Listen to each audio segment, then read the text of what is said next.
troisième journée, nous allons aborder un sujet essentiel, la culture RH du CARE dans les établissements d'ITEP, les établissements médico-sociaux. Comment on prend soin de nous et de nos équipes pour qu'on puisse prendre soin des enfants et adolescents. Alors vont résonner dans ce théâtre des notions d'autonomie, des notions de confiance. Et pour en parler, j'appelle à mes côtés le professeur Jean-Philippe Pierron, professeur de philosophie à l'Université de Bourgogne.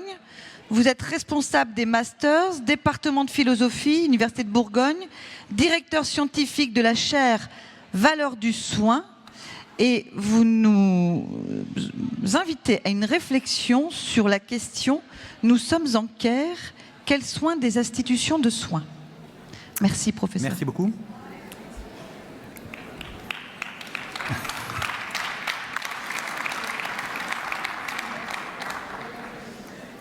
Alors, je ne sais pas comment je vais commencer, mais vu ce qui vient de se passer il y a quelques instants, je suis obligé de céder à ce que je vais faire maintenant. On va penser, on va penser. Merci. Donc dans le titre que j'ai proposé pour cette intervention, donc nous sommes en CARE, quels soins des institutions de soins. Je voudrais en fait revenir sur ce qui peut n'être a priori qu'un jeu de mots, parce que vous l'entendez.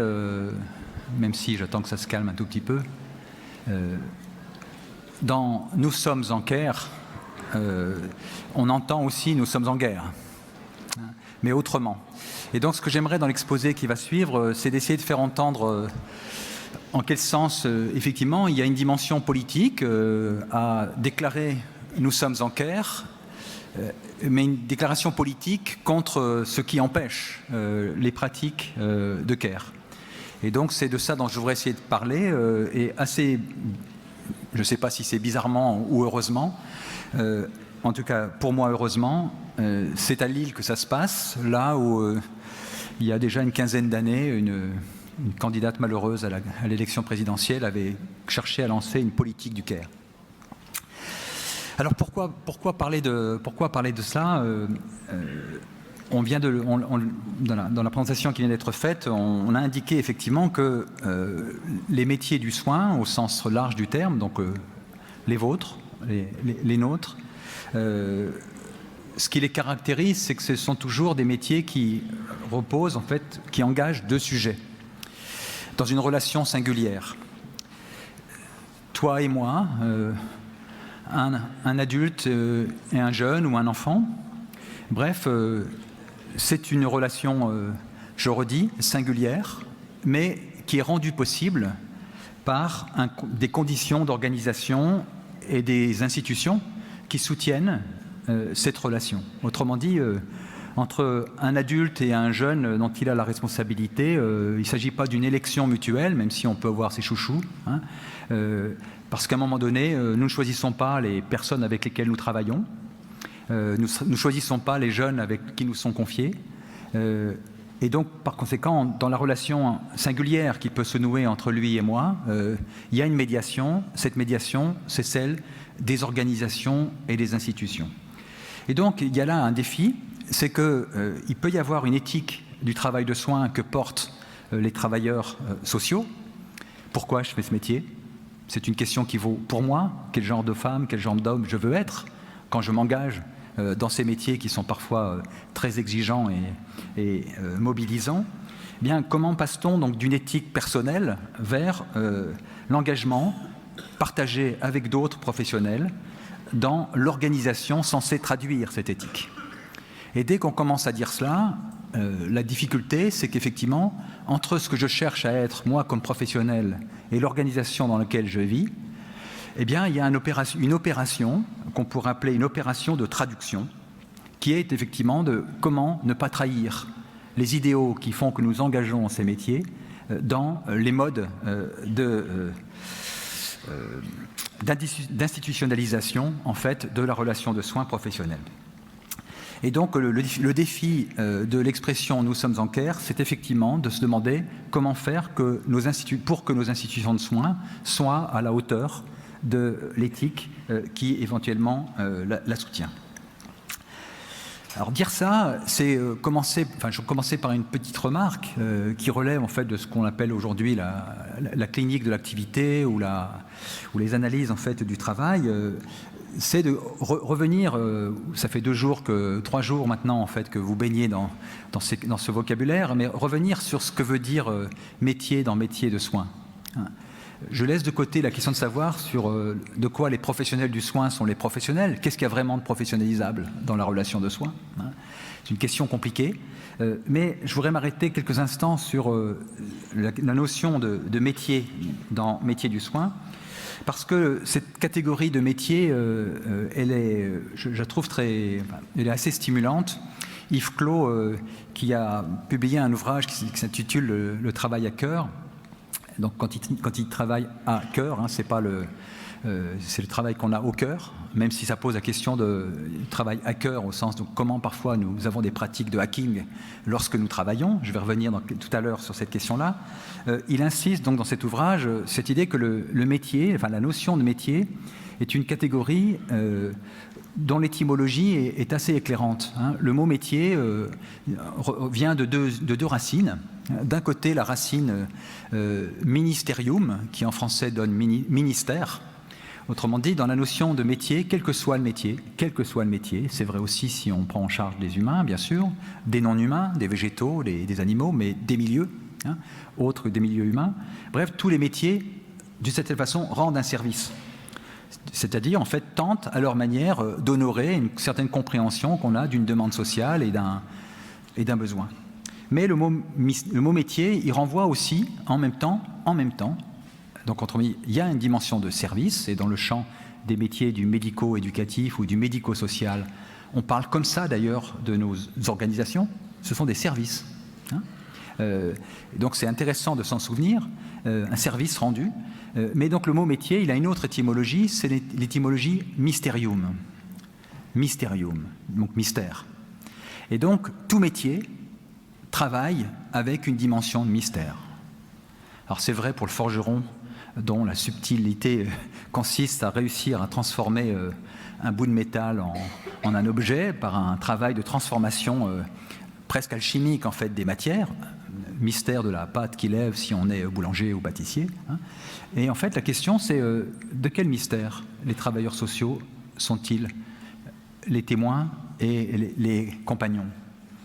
Et peut-être que, et c'est ça qui résiste aux logiques des classifications, des DSM et des catégories du handicap, le mystère, c'est celui de l'humain vulnérable, de l'humain vulnérabilisé parfois par le handicap ou par la maladie.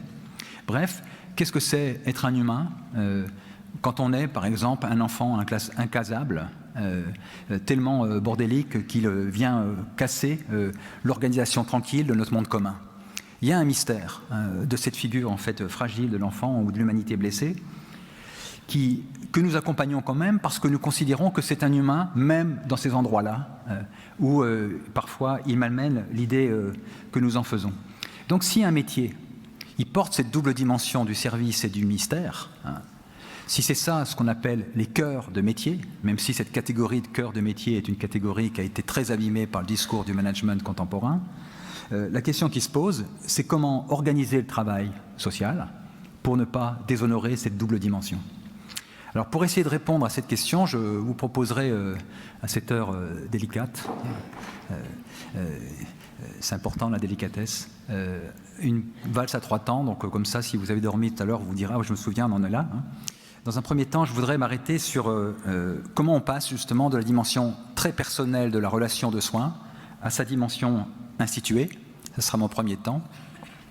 Dans un deuxième temps, je voudrais essayer de dire que si il est nécessaire d'essayer de penser en clé de soins, si je puis dire, s'il est nécessaire de penser à partir d'une perspective de care aujourd'hui, c'est parce que nous sommes dans des sociétés qui sont extrêmement violentes, brutales, où la catégorie du prendre soin peut paraître, doit être une catégorie critique au moment même où, en fait, de certaine façon, nous la ridiculisons, nous nous en moquons.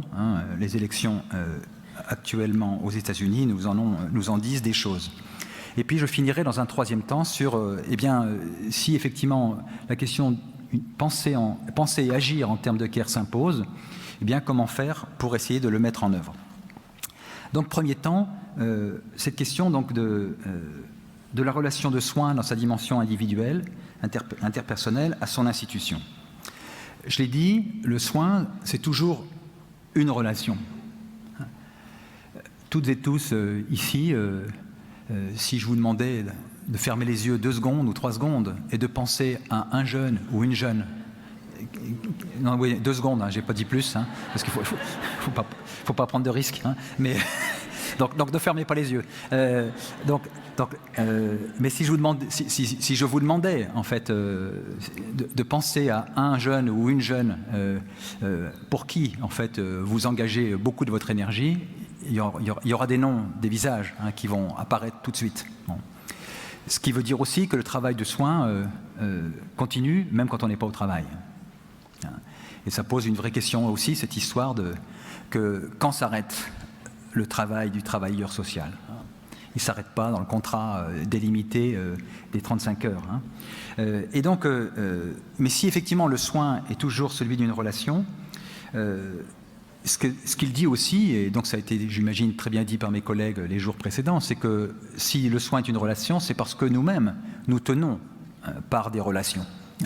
Notre autonomie de sujet est toujours une autonomie relationnelle, c'est que nous sommes qui nous sommes parce qu'il y a des relations qui nous font être et qui nous maintiennent dans l'être. Nous ne sommes pas des atomes, nous ne sommes pas des îles. Hein. Et nous sommes au mieux des presqu'îles, si j'ose dire, hein, ou elles. Hein. Mais disant ça, si effectivement c'est une relation, quelle est la caractéristique de cette relation? Eh bien, on pourrait le dire, dans la relation, en tout cas du travail social, on a, je vais le formuler comme ça, un appel. Un appel qui nous est lancé par des lanceurs d'alerte concernant tel jeune. Un appel auquel on choisit d'apporter une réponse. Mais on ne répond pas à un appel comme on répond à une question. Et tout le défi du travail social, mais on pourrait dire du travail de soins en général, c'est d'inventer un dispositif qui tente de traduire ce qu'on a compris de l'appel à l'aide en questions solubles. Pour le dire autrement, entre la relation je-tu, qui fait que tu appelles à l'aide, j'accepte d'y répondre, eh bien, entre cela et le dispositif d'ITEP, par exemple, eh bien, il y a tout un travail de traduction qui consiste à faire en sorte que l'appel à l'aide devienne un certain nombre de questions traitables, identifiables, ou par les catégories du médico-social ou du médico-éducatif. Une opération de traduction, pour le dire comme ça, il y a une relation qu'on pourrait imaginer une relation je-tu, toi et moi, mais en fait, quand nous sommes des professionnels, c'est pas moi en face de toi, c'est moi en tant que professionnel, en face de toi, en tant qu'enfant ou jeune ou ado, installé dans une institution. Toi en tant que. Et donc cette question du en tant que, elle est décisive parce que moi comme professionnel ou toi comme sujet dans une institution, eh bien, c'est la médiation d'une institution, justement. C'est ce qu'un philosophe comme Paul Ricoeur appellerait l'altérité institutionnelle. Bref, nos relations je-tu sont des relations, je le disais, d'élection mutuelle. Dans les relations professionnelles, l'élection mutuelle est remplacée par une altérité institutionnelle, qui fait qu'effectivement me sont confiées des personnes que je n'ai pas choisies, même s'il peut y avoir ensuite une forme de gratitude qui s'y exprime.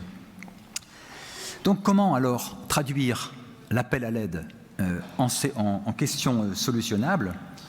Eh bien, on pourrait dire, et c'est des choses qui ont été vues les jours précédents, hein, c'est effectivement nos systèmes médicaux, nos systèmes médico-éducatifs, je le disais, sont des machines à traduire. C'est qu'en fait, comment on traduit l'appel en questions solubles?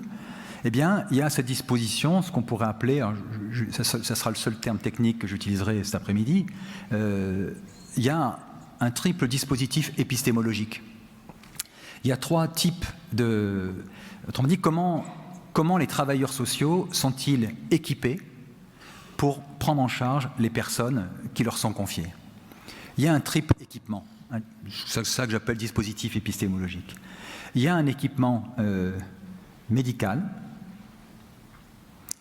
Comment on décrit dans les catégories en fait de la médecine, dans toutes les catégories de celle-ci, médecine et psychiatrie confondues, comment on décrit celui ou celle qui nous est confié.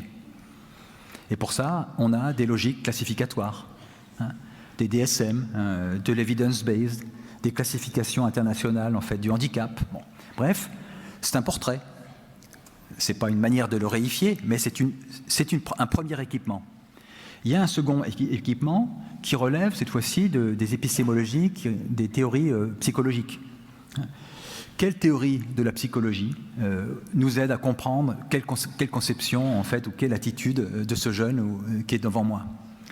Et de fait, si vous êtes plutôt dans les approches cliniques ou psychanalytiques, si vous êtes cognitiviste, si vous êtes comportementaliste, bien, tout ça vous propose une seconde manière d'équiper votre rapport à l'autre, en disant non seulement je sais où classer entre guillemets du point de vue des catégories du handicap, mais en plus je peux essayer de comprendre ces conduites à partir de ce qu'en décrivent les théories de la psyché à l'œuvre aujourd'hui. Il ne s'agit pas forcément de les hiérarchiser entre elles, il y a un conflit d'interprétation entre elles, c'est intéressant d'ailleurs qu'elles soient plurielles, hein. Mais on pourrait s'arrêter là, on pourrait dire oui, la relation de travail éducatif, elle est équipée par ces deux épistémologies. Mais en fait, il y en a une troisième, et c'est de celle dont on va parler cet après-midi. La troisième catégorie, c'est celle des sciences des organisations et de gestion qui structurent le travail éducatif. Quand on travaille dans le secteur social, mais comme dans tous les métiers, la plupart du temps, on travaille avec d'autres. On travaille avec d'autres. Et donc, il s'agit d'organiser ce travail porté par une pluralité d'acteurs qui ont eux-mêmes, dans leur diversité des métiers, chacune leur spécialité. Et donc, pour pouvoir permettre la coopération, si on admet que travailler ensemble, c'est coopérer, ce qui ne va pas toujours de soi, hein. C'est Christophe Dejour, un psychanalyste qui insiste beaucoup là-dessus, cette idée qu'un des problèmes du management contemporain, c'est de croire que parce qu'on a réussi à coordonner les différents travailleurs qui sont responsables en fait dans une institution ou dans un service, parce qu'on a réussi à coordonner, on a fait tout le job de ce que signifie travailler ensemble. Alors que, dit-il, coordonner doit être au service d'un enjeu beaucoup plus difficile dans l'organisation du travail, qui est la coopération. Bref, comment la coordination fonctionnelle sert la coopération du travail vivant. Pour le dire simplement, quand on est cadre, quand on est chef de service, une des questions très difficiles, c'est l'emploi du temps. Quand j'étais en lycée, mon proviseur adjoint disait ça. Le premier acte politique pour un proviseur, c'est l'emploi du temps. Parce que c'est décisif. Oui, j'avais demandé à ne pas travailler le... Ah oui, mais... Bon. Et donc, l'emploi du temps, c'est intéressant parce que... Qu'est-ce qu'il sert? Est-ce qu'il sert la coordination fonctionnelle? Et de fait, c'est important. Être sûr qu'il y aura bien quelqu'un en poste tout le temps. Est-ce qu'il sert la coordination fonctionnelle? Et une fois qu'on a fait l'emploi du temps, c'est terminé? Ou est-ce qu'il prépare la coopération par la coordination fonctionnelle? Bref, où est la finalité? Est-ce que la coopération est la finalité ou est-ce que la coordination l'est? Bref, le travail de soins, il est aussi équipé par les sciences des organisations dans sa structuration. Et donc le défi, c'est effectivement de discuter justement quelle science des organisations, parce qu'il n'y en a pas une, il y en a plusieurs. Et donc il y a un conflit dans les sciences des organisations. Et donc quand on parle du New Public Management, par exemple, c'est une forme possible de compréhension des pratiques de ce que c'est que une organisation qui rentre en discussion avec d'autres. Bref, il y a là un défi, c'est comment ne pas naturaliser les sciences des organisations en disant finalement on pourrait mécaniser, on pourrait traiter finalement l'industrie du enfin voilà, je le dis, j'ai lâché le mot, on pourrait traiter le médico-social comme une industrie comme les autres, appliquer au médico-social des méthodes et des pratiques qu'on a traitées et utilisées dans d'autres secteurs, comme le secteur de l'industrie qui gère des non-humains. Donc, se rappeler ça, ce sont des banalités, hein, je m'en excuse, mais il ne faut pas être trop violent à cette heure-ci. Mais en fait, rappeler tout cela, c'est donc dire que le défi éthique qui consiste donc à traduire la visée éthique de la relation de soins dans des organisations qui soient justes, eh bien, ce défi, il consiste à se demander comment faire pour que nos établissements deviennent vraiment des institutions. Et je réutilise ici une distinction que fait la psychiatrie institutionnelle en particulier, qui réfléchit sur cette idée que établissement, c'est un statut qui est défini en fait par le droit, mais qui est défini aussi éventuellement par les procédures qu'on y déploie. Ce qui fait qu'effectivement, on a des établissements très particuliers. Une MEX, c'est un établissement, très bien. Mais ensuite, comment faire que les procédures qui sont à l'œuvre dans un type d'établissement comme celui-ci servent et promeuvent une institution. Et si on entend par institution, ici, l'idée qu'une institution n'est pas simplement un ensemble de règles à déployer, de procédures à mettre en œuvre, mais une certaine façon de faire vivre une qualité de coopération entre les acteurs qui le composent. Bref, comment une institution nous porte. Il ne s'agit pas simplement d'y obéir, mais comment elle nous porte, comment elle nous soutient. Donc ça m'amène ceci donc à dire qu'effectivement qu'un des enjeux ou un des défis pour les sciences des organisations, c'est de prendre soin du cadre de soins. Prendre soin des soignants ou prendre soin des professionnels et des jeunes, mais aussi prendre soin du cadre de soins. C'est-à-dire qu'en fait, nous sommes portés, supportés, si je puis dire, aussi par le cadre ou par ce qu'on appelle parfois un métacadre, par nos cadres, au sens en fait de ceux qu'on appelle les cadres de santé ou les cadres du médico-social. Mais ce cadre, ce métacadre, ce sont nos représentations, les valeurs, les convictions en fait qui soutiennent les professionnels, tels que quand ils sont tout seuls avec un jeune, ils sont jamais seuls en fait, parce qu'ils sont portés ou soutenus, nous l'espérons, en fait, par l'institution au sein desquelles ils sont installés. Donc, comment prendre soin de ce cadre?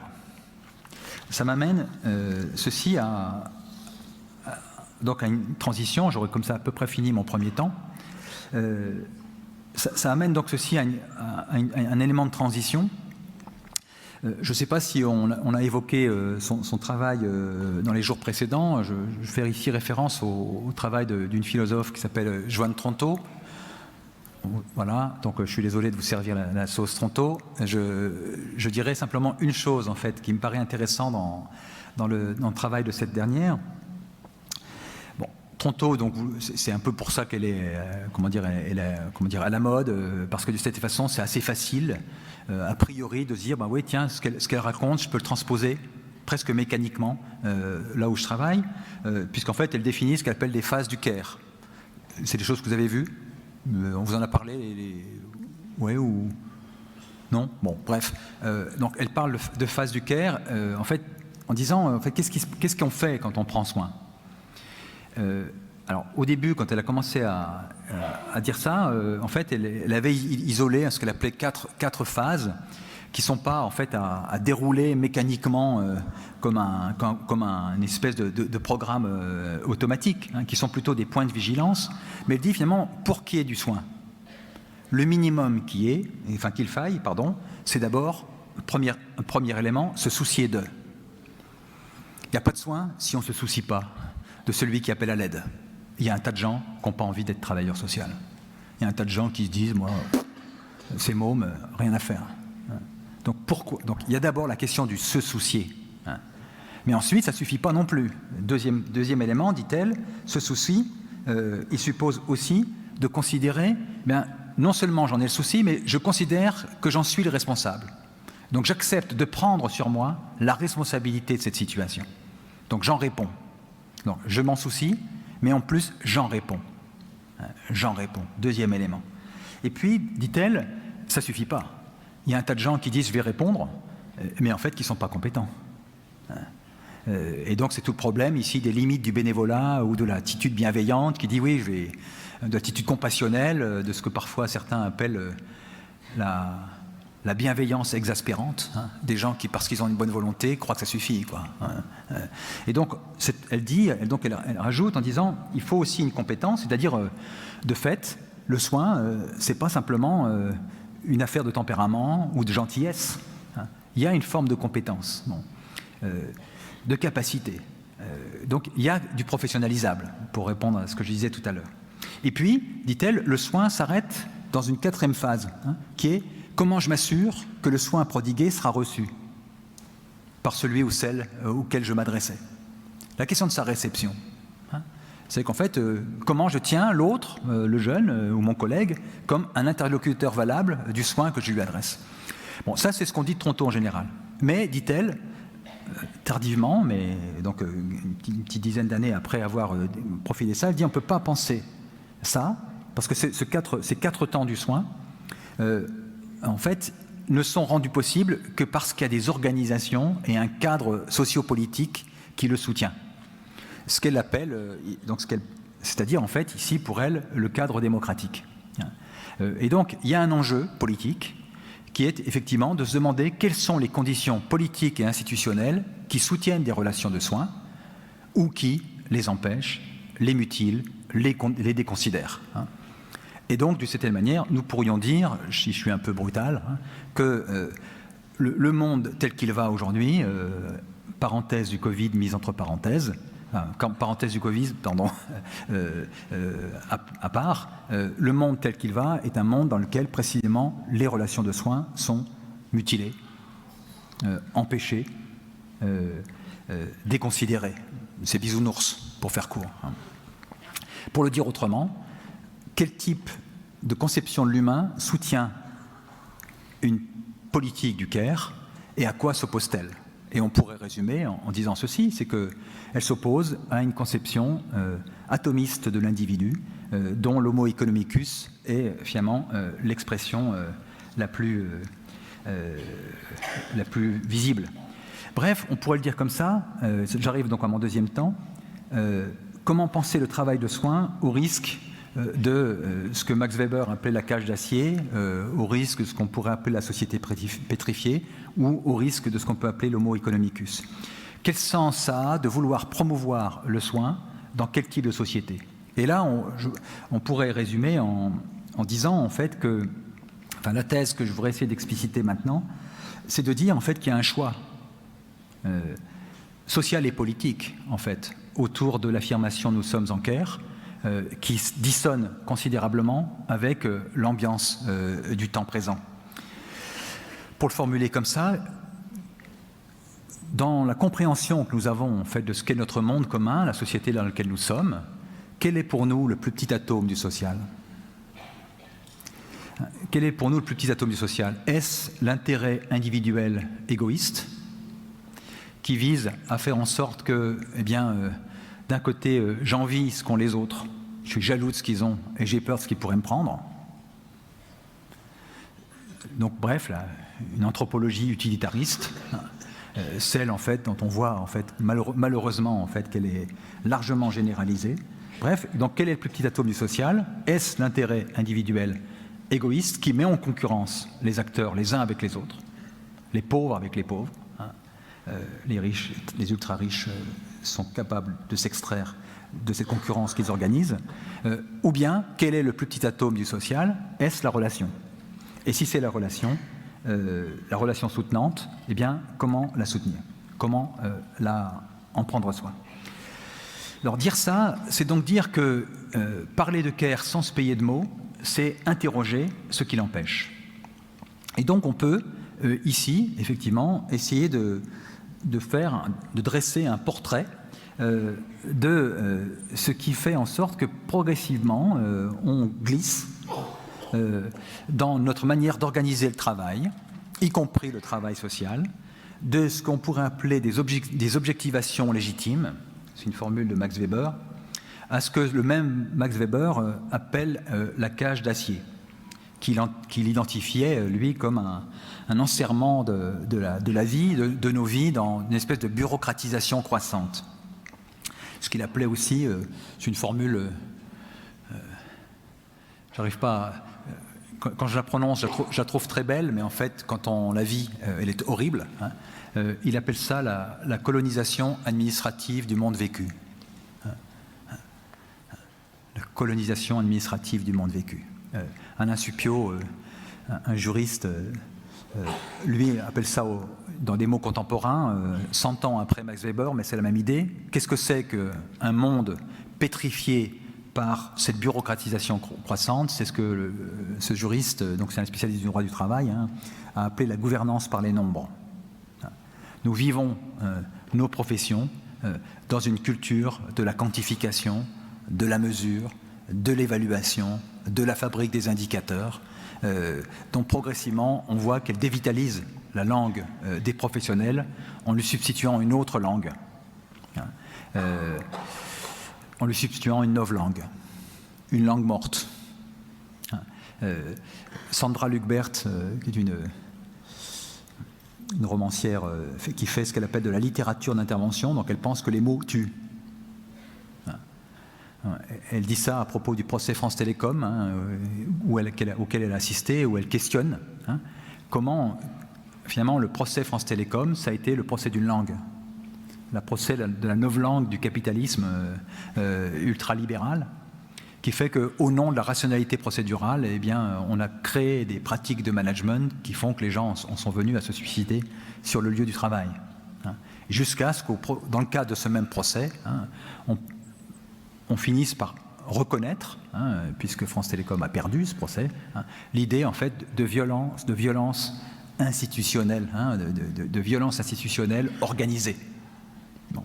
Donc qu'est-ce que c'est qu'une institution qui n'est pas violente? Qu'est-ce qu'est, à contrario, une institution en fait qui ne l'est pas? Donc ça questionne notre langue, la langue de nos organisations. Et donc Lugbert, elle se souvient, en fait, je vais le dire comme ça, parce que au moins pour frapper les esprits, elle se souvient de Rabelais dans le quart-livre et des histoires de Pantagruel. Et en fait, Pantagruel, il se balade au-delà du mur, non pas de Berlin, mais ni du mur de Game of Thrones, mais c'est à peu près la même chose. Il se balade dans les terres marquées par le grand froid. Et en fait, il assiste à une bataille. Des gens se sont battus là, la bataille est terminée, et en fait, en arrivant sur ce champ de bataille, il voit des bulles glacées. Et en fait, ces bulles glacées, c'est ce qu'il a. Il dit, mais tiens, on dirait que ce sont des mots congelés. Il dit, et en fait, il prend ces mots congelés dans la main, et soudain, ça devient des mots de gueule. Et c'est comme si, bref, il réchauffe ces petits mots, et soudain, ils se mettent à gueuler. Alors Lugbert utilise ces distinctions pour dire, qu'est-ce qui se passe avec la gouvernance par les nombres? C'est que nous sommes en train de raconter notre travail dans des catégories qui sont des mots gelés. Ça parle de nous, mais on ne sait pas si c'est vraiment de nous. On peut décrire le travail d'un ITEP dans des catégories camembert, camembérisables, si je puis dire. Mais comment ces catégories honorent ou trahissent le travail qui est en train de se faire? Donc il y a un vrai défi. Comment faire que maintenir des mots de gueule sous ces mots gelés? Alors cette question se pose parce qu'effectivement, si on fait un portrait rapide de ce qui rend possible la fabrique de mots gelés, de ce qu'on peut appeler des objectivations du travail qui ne sont pas de légitimes objectivations, on peut faire apparaître des traits. Je précise 2 secondes, qu'est-ce qu'on appelle des légitimes objectivations du travail?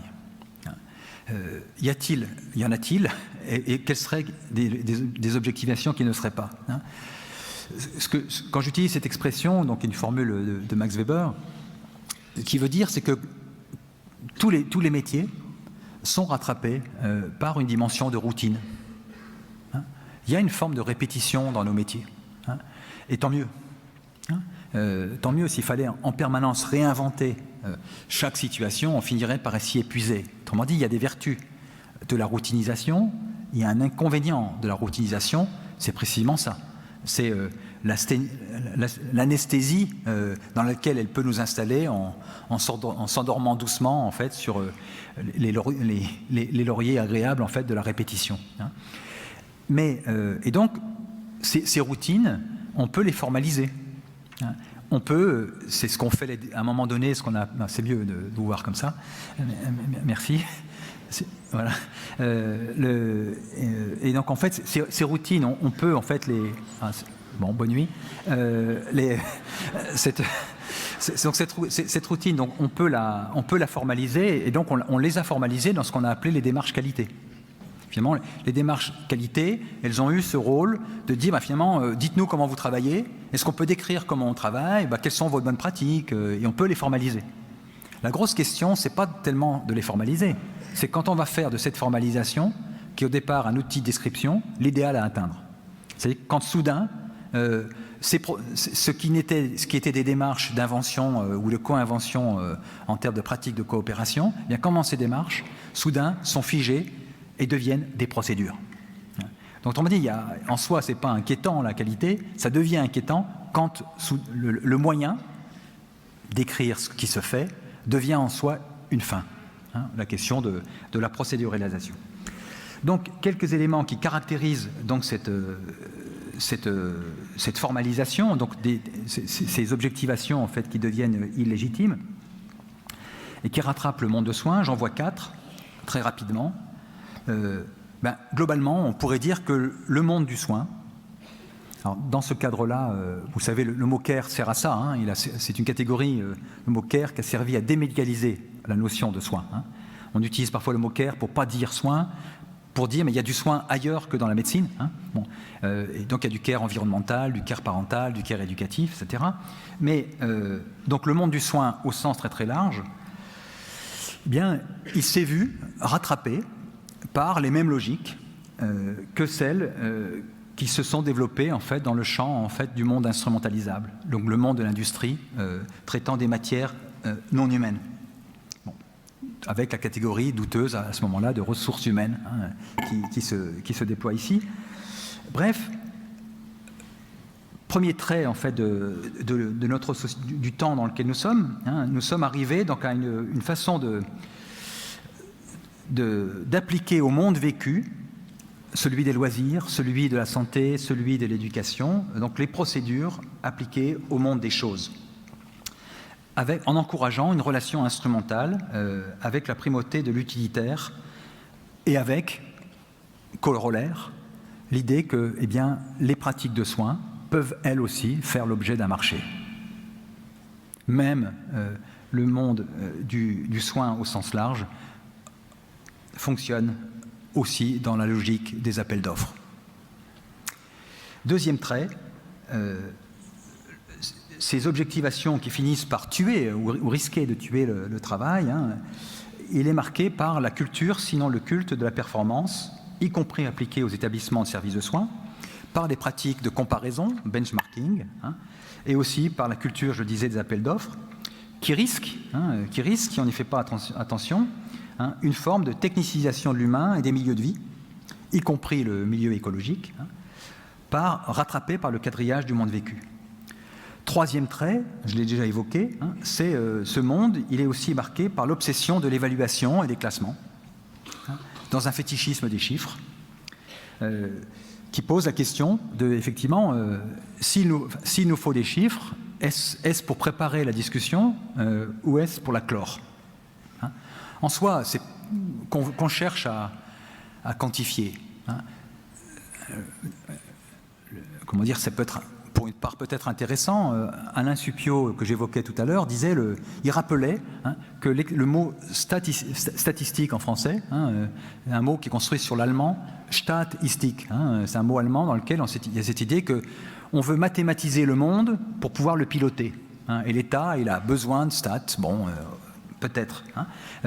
Mais au fond, s'il a besoin de ces statistiques servent la décision ou tiennent-elles lieu de décision ? Et toute la question, c'est comment on fait parler les nombres. Est-ce qu'ils sont là pour taire ou pour préparer la discussion ? Pour le dire autrement, il y avait un philosophe qui était rapporteur à la Cour des comptes qui disait ceci, il dit en fait, que racontent nos comptes ? Que racontent nos comptes ? Comment nous mettons des récits sur nos comptabilités ? Ou pour le dire autrement, il faut des comptables, peut-être, il faut aussi des compteurs. Il faut aussi des compteurs, il faut aussi du récit. Bref, articuler les deux. Et puis, quatrième, donc ce qui explique qu'autour de la question du codage, du travail, il y a des rapports de force qui se déploient. Ce n'est pas par hasard que juste avant le Covid, il y avait un certain nombre de grèves à la PHP qui étaient des grèves du codage. Où sont les nouveaux rapports de force au travail? Eh bien, dans les logiques de codification. Avec cette force délicate qui est qu'en fait, on ne sait pas à qui s'adresser. C'est qui? Ceux qui nous demandent de coder. Bon. Et quatrième trait, il y a une exigence, en fait, qui soutient ces trois éléments précédents, c'est l'exigence de la transparence.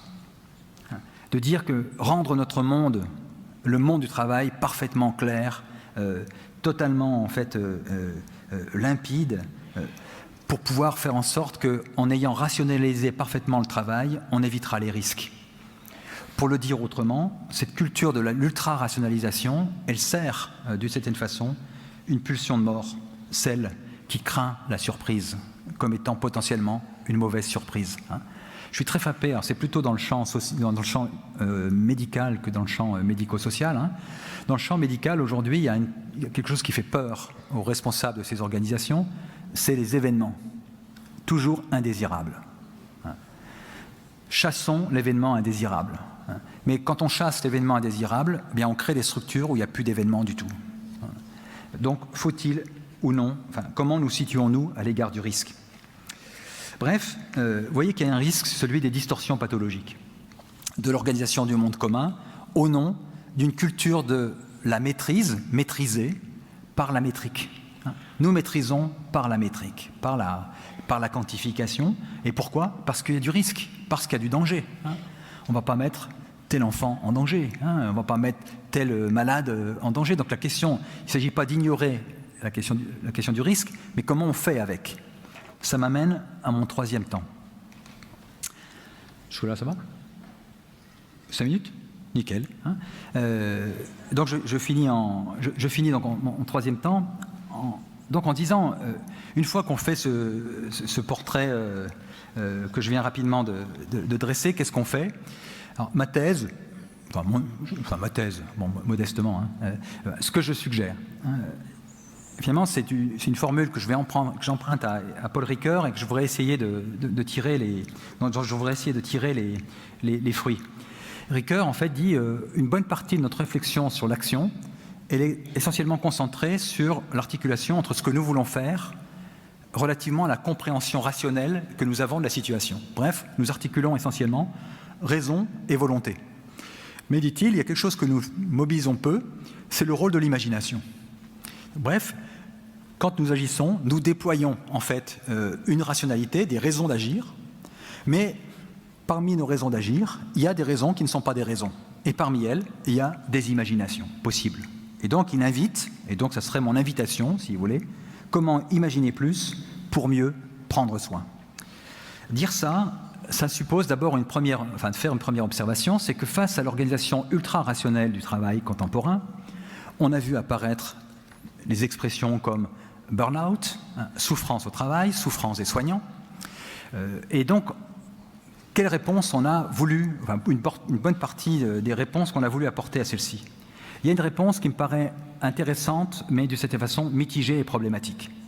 Les approches en termes de risques psychosociaux. Intéressant mais problématique. Pourquoi ces approches en termes de risques psychosociaux?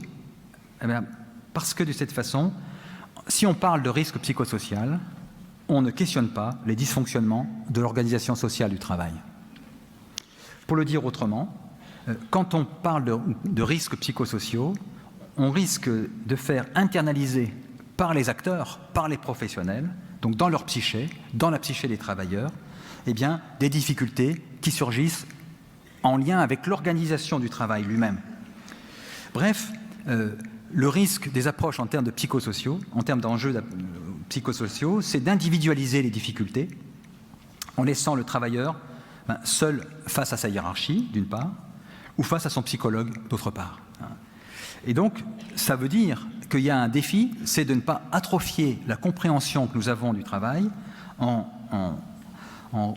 renvoyant finalement les fragilités des professionnels, leur souffrance, à leur seule identité personnelle, en ne discutant pas le type de monde dans lequel on leur demande d'évaluer. Bref, dans un cadrage qu'on pourrait appeler néolibéral du travail, on a des stratégies managériales qui encouragent le traitement individualisé des mécontentements, le désamorçage systématique des revendications collectives, la mobilisation permanente, la compétition fondée sur la poursuite d'objectifs personnalisés. Bon, on voit bien, enfin tout ça on le connaît. Je prends simplement un exemple. Les entretiens annuels d'évaluation. Une catégorie intéressante. Le travail de soins, s'il est une pratique de coopération, pourquoi faire des entretiens individuels d'évaluation alors qu'il s'agit d'une équipe? Comment, dans nos pratiques d'évaluation, tenons-nous compte de ces dimensions collectives? Donc il y a des enjeux, et donc je finirai en 3 phrases. Face à cela, que faire? Première idée peut-être, il y a dans nos usages et dans nos pratiques des routines. Eh bien, face à ces habitudes et à ces certitudes d'usage, peut-être parfois oser dire que là où c'est incertain, on peut s'engager, bref, que le travail réel s'engage précisément là où il y a une forme d'incertitude.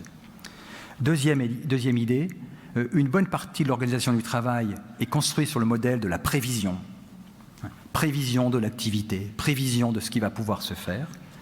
Qu'est-ce qui se passerait si nous racontions le travail, non pas du point de vue de la prévision, donc prévoir, prévenir, précaution. Donc qu'est-ce qui se passerait si nous pensions l'organisation du travail, non pas du point de vue de la prévision, mais du point de vue de l'attente.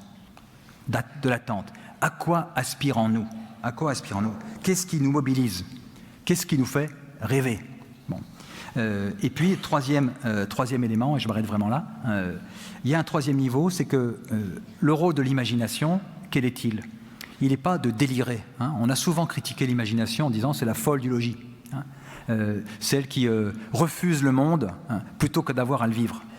Or, l'imagination, elle sert une forme d'utopie concrète, c'est-à-dire oser faire vivre d'autres possibles, oser faire exister d'autres possibles, en disant il y a d'autres manières de faire que celles que nous connaissons. Par exemple, là où les approches binaires diraient mais on n'a pas le choix entre cette solution et celle-ci, se forcer à imaginer plus, en disant mais et si on osait d'une certaine manière pluraliser, bref, rendre nos rêves plus concrets, non pas délirer, mais rendre nos rêves plus concrets.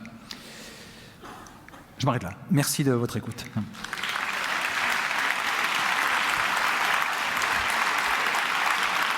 Merci, professeur. Je vous invite à me rejoindre.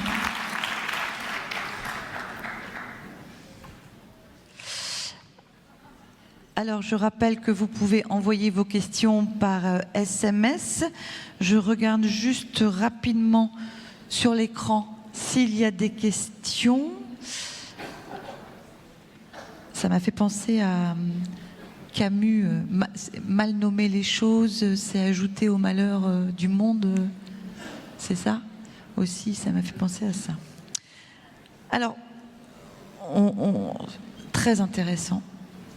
Vraiment, moi, ça m'a touchée aussi. Il y a une question qui est venue, c'est comment on fait dans un monde où les systèmes de valeurs s'inversent? Comment on met ça en place quand on a ces systèmes de valeurs qui s'inversent? Est-ce que vous avez la possibilité de compléter un peu sur cet aspect-là? Je ne veux pas vous mettre en burn-out. Non, en fait, comment on fait quand on a un système de valeurs qui s'inverse? Ça suppose d'abord qu'on a l'idée qu'elle s'inverse. Donc, donc, comment on nourrit cette lucidité? Et ensuite, comment on fait exister des espaces-temps où il est possible de discuter de la conscience qu'on a de cette inversion et des réponses qu'il est possible d'y apporter. Ce que je veux dire, c'est qu'on peut très bien le dire, oui, on change de monde, c'est foutu, hein, fin du monde, voilà. Bon. Mais pour moi, un des défis, c'est de dire, quand on dit système de valeurs s'inverse, c'est où est-ce qu'on les voit à l'œuvre? Et est-ce qu'on peut identifier collectivement? Parce qu'il y a l'histoire de nos choix personnels. Parce que quand on a un système qui s'inverse, qu'est-ce qu'on peut faire? On peut dire, moi, je suis seul, je suis plus en accord ou raccord avec mes valeurs, je m'en vais. Donc, une option possible, c'est la fuite. Et le monde, en fait, des soignants, alors pour le coup, surtout quand on voit le turnover, en fait, des infirmiers et des infirmières, c'est ça. C'est en fait, il n'y a plus, il y a plus de sens à mon métier, je m'en vais. Alors, si, il y a la question de la fuite, donc qui doit aussi nous questionner, mais si on accepte de rester, comment, d'une certaine manière, cette lucidité qu'on a sur la situation, on lui donne un avenir. À table, je discutais il y a quelques instants, tout à l'heure, avec la personne qui était à côté de moi, qui disait, je disais, en fait, c'est la question de comment on fait des compromis dans des situations où on risquerait, en fait, de sombrer du côté de la compromission. Et cette personne qui était à côté de moi, que je salue, disait, mais finalement, ce qui est intéressant, c'est de produire des situations de contraste. C'est-à-dire, si je vois que des valeurs sont en train de s'inverser au sein du service dans lequel je travaille, ou au sein de l'établissement dans lequel je travaille, ou auprès de mes financeurs, par contraste, poser un acte qui dit, là, il y a un problème. Ça pourrait être une rupture ? En tous les cas, avant une rupture, c'est d'abord de dire, là, il y a un enjeu sur lequel nous ne pouvons pas transiger, ou si nous transigeons, nous rompons le pacte des valeurs qui sont censées nous unir. Au terme de rompre, rupture. Oui, c'est ça, oui, en ce sens-là. Et ensuite, je dirais peut-être, pour moi, je pense qu'un des défis, c'est que pour éviter l'épuisement des acteurs et leur découragement, c'est comment on maintient des espaces collectifs pour penser, analyser et répondre ensemble, pour pas que les individus soient atomisés.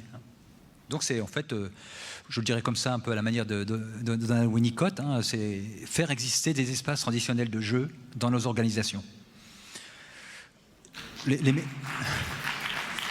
Par exemple, en fait, moi j'aime beaucoup, dans la convention collective des travailleurs sociaux, il y a un dispositif qui s'appelle l'analyse de la pratique. C'est des lieux, en fait, où il est possible de travailler à la consistance des acteurs, mais où collectivement, ils mesurent qu'ils ne sont pas seuls. Mais donc, ce sont des espaces de consistance et de résistance. Voilà, comme ça, je dirais. Merci beaucoup. Je me retourne vers les questions SMS, mais a priori, tout a été très clair. Je vous remercie beaucoup, professeur. Merci à vous.